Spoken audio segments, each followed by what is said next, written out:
This is Adam from Precise Pet Care. Welcome to our payroll training video. You can find payroll on the billing payroll page. The difference between running payroll and running a report is that payroll saves a history of what you have paid your sitters. So if there are any changes to those visits you've already paid out to, the adjustment will be made automatically in the sitter's next payroll, whether that is their pay being increased or decreased, or whether that is a tip being added. It'll automatically go into the next payroll, so you never have to track down those changes. To run payroll, you want to click the Run Payroll button, choose a period of time to run that payroll for, whether you do weekly or bi-weekly or monthly, and then start.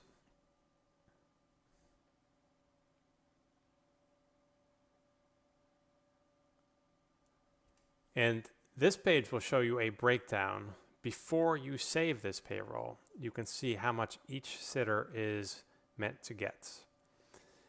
And it has the number of visits and the amount for tips. And if you use time tracking, it will also include the hourly pay.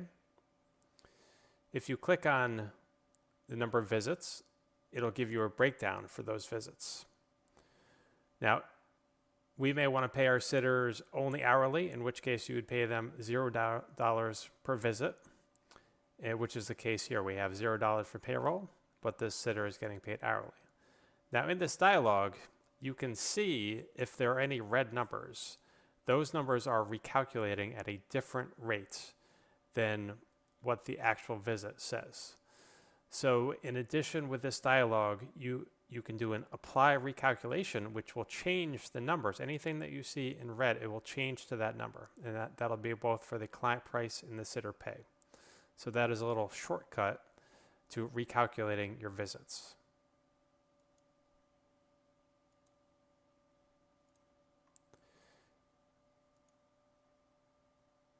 And we can look at the hourly pay.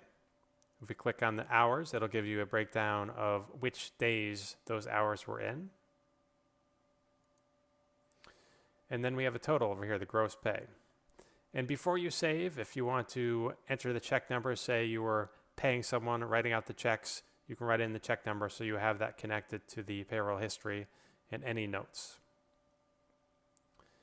And then when you're done, you save the payroll, and that is a very important step, because if payroll is not saved, the system cannot track changes to that same period of time.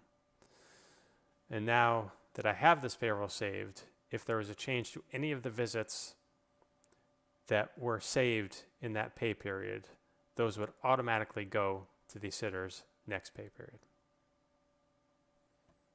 All right, thanks for watching.